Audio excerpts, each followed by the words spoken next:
Et bandi boni armée rwandais balonga la frontière na bango biso na bango bayeti na frontière kaboli biso na Uganda bakoti wana bazui cité de Bunagana vers 7h du matin au bazui na est RDC na cité de Bunagana ezali frontalier Uganda na RDC ezali la complicité mo salami. Oui, même le président Yoweri Kaguta Museveni, ils ont complicité. Parce que moi, dans Museveni, égal, il y a Yoweri Kaguta Museveni.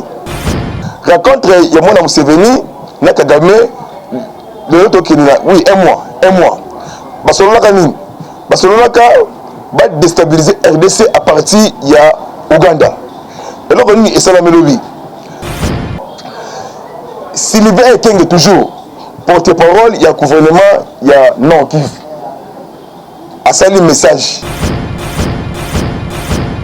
Bonjour, bonsoir, na bandinion sur la place de l'Est.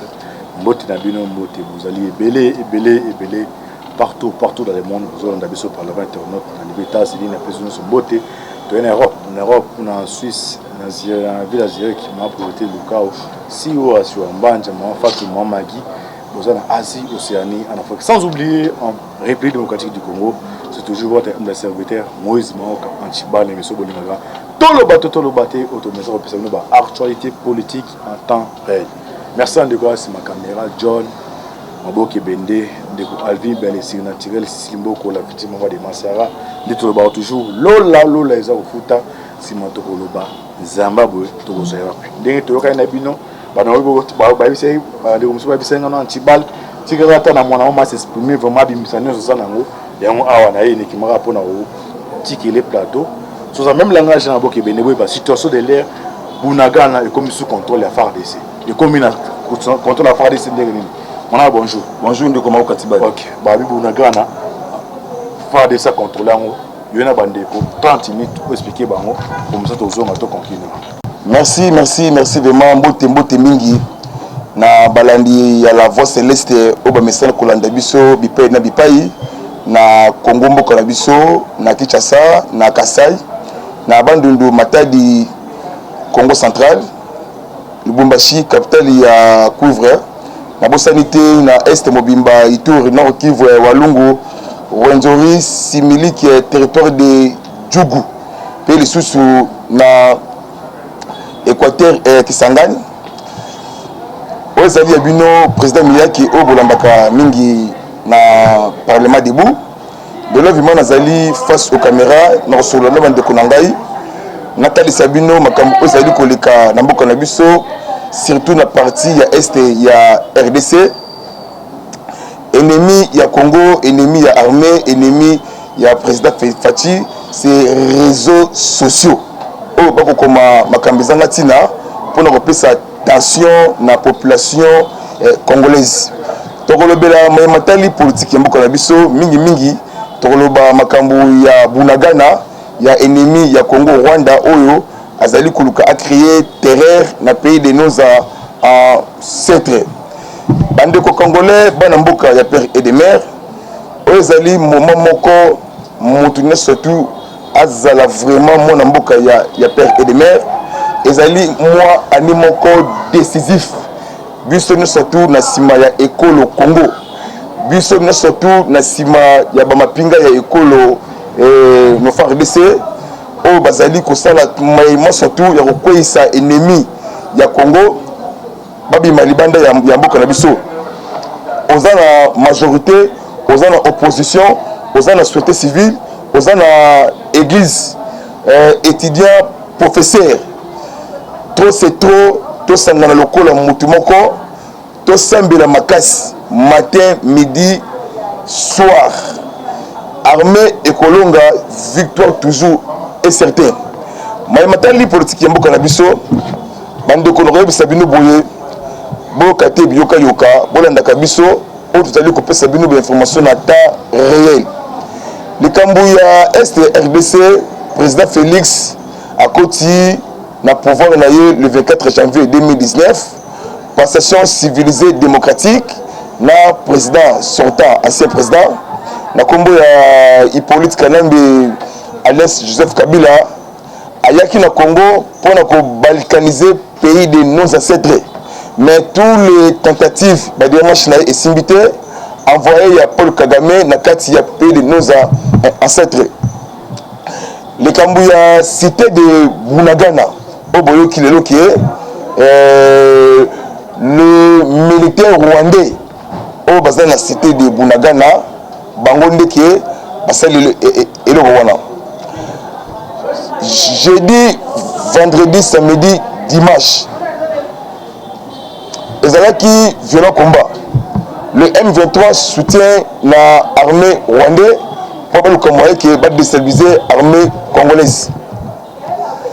Tant que l'armée rwandaise a monique offensive de l'armée congolaise est repoussée par les rebelles et M23 dans la rivière de Lulwa, bakimaki na rivière pembeni bakoti na forêt parce qu'ils avaient une vitesse supérieure à l'armée congolaise.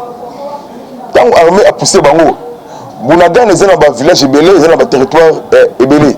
Bunagana est dans 4 provinces, il y a Nord Kivu.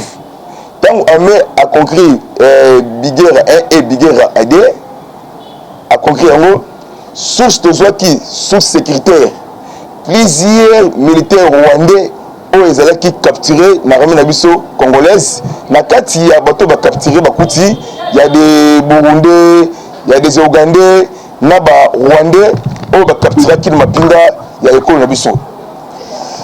Rwanda ba tiré dizaines de bombardements na sol ya Congo et touché 2 écoles. Il y a bana ya primaire. Bana ya 6 ans bibalé au ba kufa qui se passe. Moi quand azali blessé grave. Mbalamoko Sylvain Ekenge azali porte-parole il y a gouverneur militaire il y a Nord Kivu papa Nabisto Constant Ndima. Mbalamoko armée énoncé Rwanda a commis crime de guerre et crime contre l'humanité sans le savoir. Après ce bilan provisoire bilan monsieur Maawa calamité. Lobby na Est RDC na cité de Bunagana ezali frontalier Ouganda na RDC. Et dans la complicité de Salami, oui, même le président Yoweri Kaguta Museveni, ils ont complicité. Parce que moi, la Museveni, égal, il y a Yoweri Kaguta Museveni. Maman, il y a moi, la Museveni, ndeko, il y a Paul Kagame. Moutazali pour remplacer président Kaguta Yoweri Museveni, la tête, il y a Ouganda, moi, il y a Museveni. Raconte Yamona Museveni na Kagame le autre qui oui un mois Barcelona kanini Barcelona va déstabiliser RDC à partir ya Ouganda et là on est ça la mélodie violent combat il y a militaire rwandais attaqué position il y a armée congolaise armée qui m'a quitté armée jouant qui comportement encore professionnalisme armée na biso bravo et bravo na mapinga ekolo donc parce que sima pour na kobatela ya biso peuple ya kuna bakufate parce que Kolta matière première et belé ezali la cité de Bunagana cité de Bunagana ezali frontière na Ouganda et bandi boni armée rwandais balonga la frontière na bango biso na bango bayeti na frontière kaboli biso na Ouganda bakoti wana bazui cité de Bunagana vers 7h du matin au bazui. Sylvain Ekenge toujours porte-parole, il y a gouvernement, il y a Nord Kivu. A sali message, appeler la population congolaise au calme. Bon, c'est toujours confiance dans l'armée congolaise. Pas de manipulation dans l'ennemi, il y a Congo. Peuple mingi bakimaki bakendaki de réfugier na kati ya Ouganda. On a zéro Sabino, même Ouganda. Ils ont battu au Bafinasaka ADF Nalou, ba rebelle ougandais. Même Rwanda, les FDL rwandais, les Maïmaï Mazembe, les Maïmaï Apanapane, les Maïmaï NDC, Guidon, Janvier Karaïre, na Guidon Chimirai. Ba Rwandais na kati ya Congo pour na copier minerai ya peuple congolais ndenge ba mesana. sikoyo info tozu sikoyo lobi na Kinshasa déjà commandant suprême parce que lobi ezaki anniversaire il y a commandant suprême chef de l'État président de la République akokisi 59 ans mais lobi a fêtaki nive na ye na tenue militaire ça dit beaucoup parce que toi la combat parce que ennemi à côté na kati ya Congo alingi que participer comme parti na ye atteint 1 km carré ya mboka na biso et okende jamais na ba pays voisins 11 a dit Jeffan oyo buti Kinshasa destination aéroport Yangil bakoti bakei kopuyer armée congolaise pour nous mettre fin sur cette bêtise préfabriquée na banguna ya Congo au basali 24 ya pays de nos ancêtres et faut toujours sikoyo Bunagana ils ont déjà encerclé na mapinga ya ekolo parce que yo ba doubler effort ba récupérer cité de Bunagana comme Congolais et Congolaises, Quinois et Quinois, place aux alliés, ils ont cambouté, il y a parti politique. Ils ont cambouté, il y a SID, ils ont cambouté, il y a MLC. Ils ont cambouté, il y a nation congolaise. Ils ont cambouté, il y a cambouté, Mboka, Congo. But c'est surtout, tout prier les militaires au bassin la ligne de front, au bassin de la Touquet, et quand il y a un monde qui poussé que développement et libérer le projet il y a 145 territoires. On a vu bandeko pillage et salami makasi na cité de Bunagana na Boutou soir. En tout cas ça fait mal vraiment parce que Kagame a compris le comme côté parce que changement il y a le col bagé mais changement et ça dit que côté na kati ya mboka na biso awa et Congo moto oyo pays na Congo kala mingité et sous la kati ya Rwanda parce que Kagame a subi conséquences na makambo sali na kati ya mboka na biso parce que ne bazawana ba sous la force parce que loko armée congolaise et sali bango et puis si tension makasi ba uti ko sala pillage boutique magasin pharmacie quelques sociétés entreprises et ba congolais ils ont la cité de Bunagana. Baouti na ko saccager chaîne ya radio FM na kati ya cité de Bunagana. Ils ont radio FM Mikeno oui Mikeno. Donc ba saccager chaîne on en tout cas ba sali vraiment pillage. Armée rwandais bazui cité de Bunagana. Comment que porte-parole de M23 Welingoma Malamoko a sali communiqué lobby à partir de la cité de Bunagana. Au M23 c'est un dialogue politique dans le gouvernement congolais. Quel dialogue politique? Même ces scénarios et Salama en 2013 interdit surtout au Bazali en 2013 Bangwa Tilo Bazali toujours la M23 soutenu l'armée Yaba Rwandais pour le communiquer que va créer balkanisation forcée mais éco-simbaté négociation dialogue éco-salamate tu ne négocies jamais dans rebelle tu ne négocies jamais dans mouvement terroriste M23 au Bazali soutenu na Rwanda pour attaquer Koboma peuple congolais il faut Rwanda M23 va subir conséquences installation tribunal pénal international bientôt dans le sol du Congo bakanga mukino c'est tout oyo asali mabe na kati ya mboka na biso awa Congo to lembaté pour la dénonciation to lembaté pour la pesa bino d'information pour ko fortifier armée na biso na niveau ya est ya RDC. Sénat américain bauti ko talobi na lelo awa passer na réunion même si dans une formation Conseil de sécurité des Nations Unies 15 membres permanents membres ya ONU basikoyo na réunion soutien du Rwanda au M23 le Sénat américain favorable à l'enquête sanctions contre les responsables sanctions abortées sanctions moko ya événement de remettre fin sur cette bêtise. Le 1er février 2015-2016, même la commission, il y a congrès, mais c'est Thomas Pierriello, qui ancien envoyé, il y a ancien président américain Obama dans la région de Grand-Lac, dans le gouvernement américain en Afrique. Parce que déjà information, Rwanda va déstabiliser déjà Burundi pour contrôler Burundi. Même l'événement yango ezongi. Nazaire bisa Kagame, sans comprendre que l'événement Azonga Sima, il est temps pour nous, les bateaux congolais, les pères et de mères, de concéder que biso tout ce que nous sangani, le col a mutumoko, pour aussi les samakambuana, ou le sikoyo, et les kanakati ya mboka na biso. Mais c'est Stéphanie Azali porte-parole, il y a commission, il y a président Sénat américain. Ce qu'on a déjà saisir rapidement urgent. Conseil de sécurité des Nations Unies va faire la enquête rapidement. Parce que la semaine est belée. Rwanda a appuyé M23, va attaquer position. Il y a armée congolaise, position, il y a casque bleu. Les deux militaires rwandais au Bakana qui na sol, il y a Congo.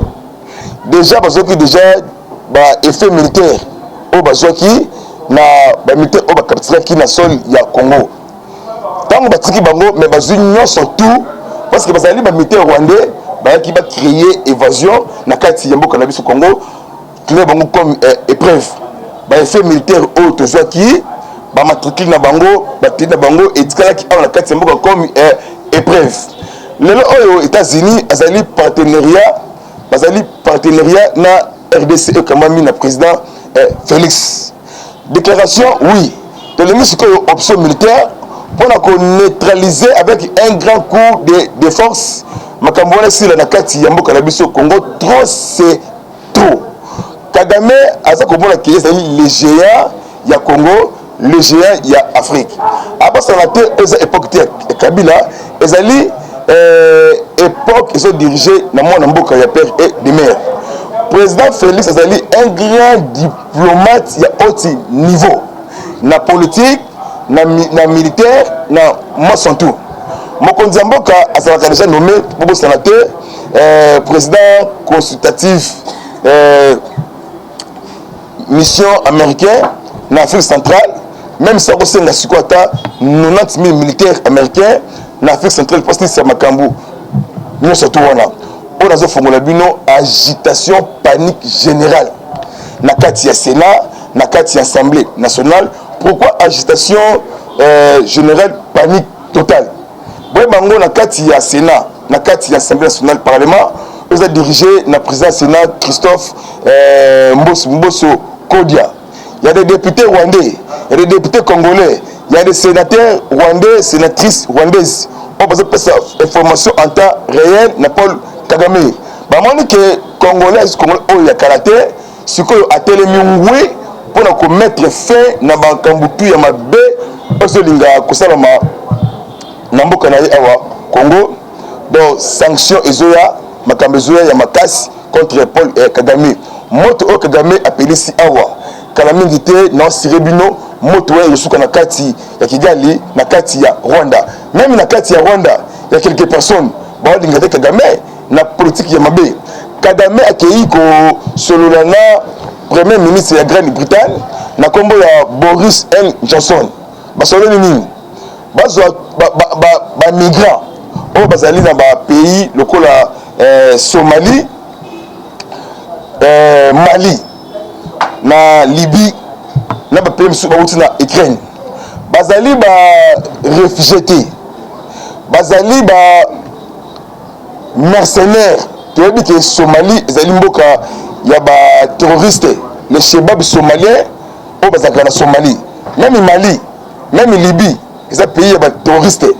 Parce que le gouvernement ya Grande-Bretagne dirigé na Boris N. Johnson. Baouti ko pesa Kagame 144 millions d'euros. Kagame complicité na Tony Blair, ancien premier ministre de la Grande-Bretagne. Le soir, le 14 juin, le premier lot est 50 migrants. Baouti na mboka ya Grande-Bretagne, bazo na kati ya Rwanda. Na c'est pas une réaction, il y a moi il y a Reine Elisabeth, oh déjà, Aza déjà dans le repos, Atikeli, Prince Charles assumé intérim, il y a Reine Elisabeth. À tel moment, Boris N. Johnson, dans le gouvernement Grande-Bretagne. À tel moment, Abezali, politique bizarre, faux politique. Soit il dit, on va réfugié. Quelqu'un qu'on va réfugié, réfugié août. On va Kimaka, en 1994, assassinat mystérieux, brutal. Il y a un ancien président, il y a Rwanda, Juvenal Abiyarimana. On va Kimaka réfugié dans Brazzaville, dans Gabon, dans Côte d'Ivoire, dans Goma, Bazali Awa. Kagame, Azali Kolota, Asala Makamboussal, les savoirs. Victoire, nous sommes surtout dans Mboka, na combat tout dans Mboka. Na victoire, victoire est certain. Kagame Torotikate. On a fondé la bino bandeko, to l'embate, tout ça vous la papa te, maman te, nos côtés, tout ça vous l'intérêt général. Génération de génération, ma construction, bandela, entreprise. Moi, na moi, à l'éclater, na vie, il y a Kuluna, ça te akuta bien. Combat to bundela qui awa yangoana.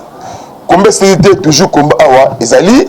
Na sengi na service de renseignement na biso aner, ou comme na papa Hervé Mbelou. Papa Hervé Mbelou veille conscience. Na sengi na service de défense et sécurité. Oh bazal la frontière, bon renforcer sécurité. Bato ba qui dans Rwanda, bazali ba mercenaires. Bazali ba terroristes, il y a Somalie, il y a Mali, il y a Libye, il y a ba pays ébélé pour ba créer mabe na kati ya Congo. Biso na bino to bunda même combat. Ba o bazala diaspora, ba o bazala kati ya Congo to bunda même combat.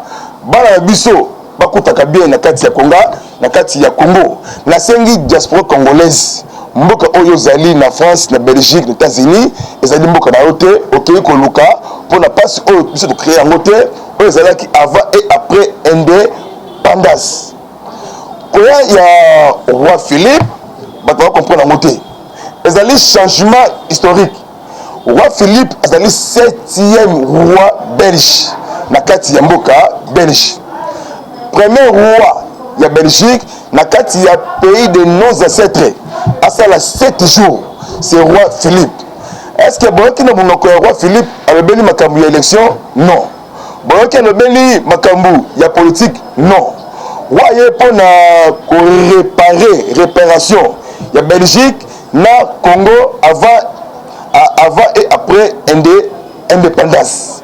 Roi aye amoni ba évasion makambu tout et salami na kati ya Congo na présence ya roi. Pourquoi le roi a pris des régions? A pris Katanga, Katanga, le Bumbashi, capitale, il y a couvre.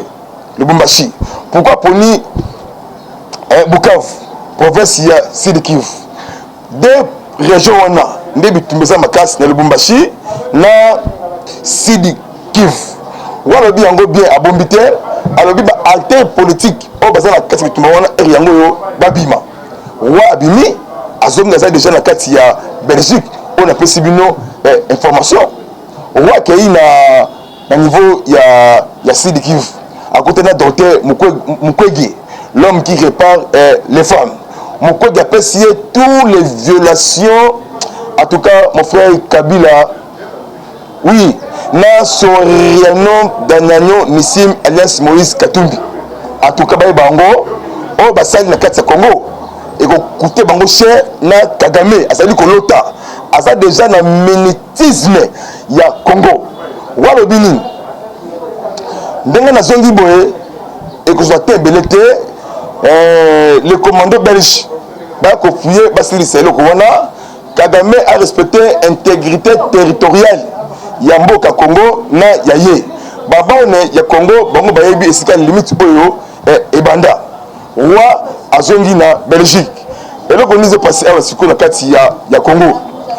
Ministre ya coopération belge, na komo ya Thomas Birning. Azwa qui a sala qui interview avec de Belgique. Alors bien, Congo zali partenaire important ya Belgique na Afrique. Parlement belge ba outi ko adopter na cadre juridique général au Parlement belge ba outi ko adopter ndeko na ngai nazoyebisa bino ngai miyaki oyo ndaka ngai chaque jour na nzela ya média nazofongola bino politique sikoyo toza na avantage armée apolitaire toujours armée ezali aux aguets ya kosilisa makambo nyonso tu wana même ambassadeur ya Allemagne premier pays puissance ya Europe ezali Allemagne toyebi yango bien na histoire ya Europe balobi yango bien Kagame a respecté intégrité territoriale ya pays ya baninga indépendance ya pays ya baninga mais Kagame akomi pomba akomi okeye akosuka na kipomba na ye na prison ya Makala awa na Kinshasa naza koma nasuka po ngala bino tout kabona nous allons mingi vraiment au face aux caméras tout sur vraiment état qui ba congolais ya père et de mère ndeko on a essayé de bouiller c'est fini pour na ba rwandais ba utu siko kokanga un colonel rwandais au sein ya armée congolaise ce qui fatigué Congo balkanisé pour 1 million merci la Fati et merci na papa Tshisekedi Etienne Wamolumba prophète politique héros national Tshisekedi mort puisque vivant azana biso toujours na kati ya mboka Kabila a nommé commandant un secteur nous surtout pour la Congo la balkanisé Kasai commandant opération rwandais Nord Kivu Ituri ba commandant un secteur parce que ba rwandais Kinshasa Kolobate Kisangani na tongo ya lelo en tout cas merci vraiment na peuple congolais au basala Kisangani précisément na Chwapa en tout cas bino motengola vraiment on a bino même moral le colonel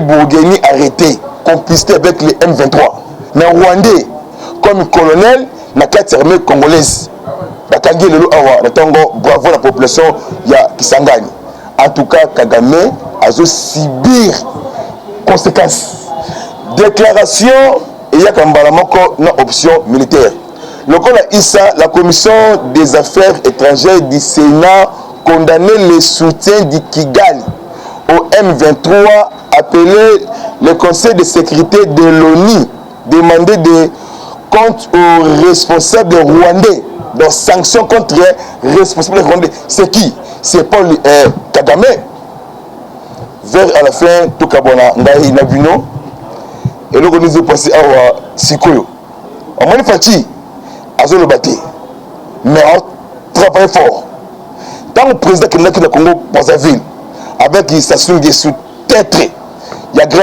tête il y a Afrique avec ça Sassou ni cause la diplomate cause la humble et ça t'est que ça faible na force politique militaire même il a traversé l'océan mais Kagame a compris ce que moni mutu accueilli que Luka est fort il y a le couteau na Grande-Bretagne a sous ma casté on a fongoli bino ce que moni mutu a commis que prier ba rebelle na est du Congo a sous les fortés a moni que armée wana bande ko jouer les kokulé et lombe bango na Kabila en tout cas ba sous la forté na comme nasuka ngala bino trokuta na mikolo oyo koyaka mais natikali na 2 points na sepeli na geste moko patriotisme na grand artiste congolaise Fally Ipupa en tout cas ce que ça allait vraiment nzambe vraiment pambola yo après ça vraiment ebele mutu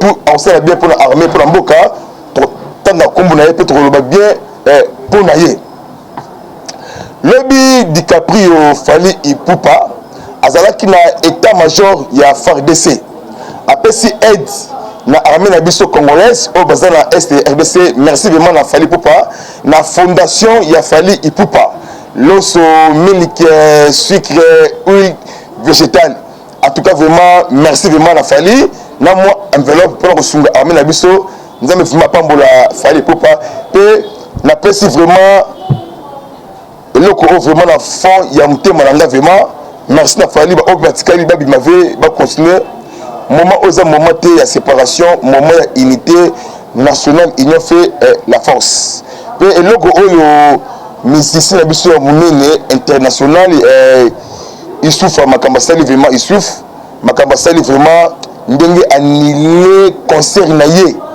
ezalaki prévu ebetama na Kigali le 1er juillet aboyi kobeta concert wana parce que Rwanda ezali kotake bandeko na ye kobaki bango akobeta yango te mpona évasion ya Rwanda kati ya Congo.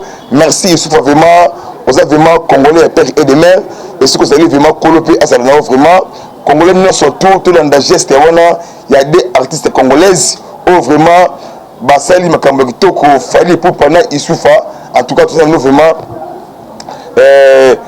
mais moral 33 rebelles oyo ba ko tika manduki na armée congolaise armée oyo ba capturé na armée congolaise dimanche samedi dimanche na violent combat toujours M23 bazo soutenir ye na armée ya Rwanda. Ministre de l'Affaires étrangères Christophe Lutundulwa a fait communiqué pour rejeter en bloc toutes les accusations. Il y a Rwanda qui est bombardé Bango et ça Lokuta. Rwanda a mis bombardé dans le village à cause de l'armée congolaise Makambu pour assailler crimes de guerre, crimes contre l'humanité. Le code a fait par le bisco activation, installation transitionnelle sur le rapport de mapping. Et c'est là qu'il y a le président Mia qui est mon amant Mambo Massobele. Mon numéro sur WhatsApp plus 243 97 360 50 14 sur WhatsApp. Benga to benga ndenge to bisala ko d'habitude na comme d'habitude. Mbote mingi na bande ko ngai o baza par-ci par-là. Mbote mingi na levé commerce à Stani. Ma mire baba dingila na niveau ya Suède pe Okes Milambo na niveau ya Paris mbote no yangwana. Mbote vraiment na bomoko tokolonga na bolingo tokolonga lusha na filimbi botika bêtise bozonga na sima ya armée bozala te manipuler na banguna ya Congo. Merci nzambe alola azala na biso na bomoko guerre wana kamiti ta kosila na bomoko eza kosila mais surtout omoni ndoki belela éveiller toujours na système éveil patriotique omoni ndoki belela dénoncer Pestou Mboumayamabe Ezali. Merci, au revoir, à bientôt et ciao.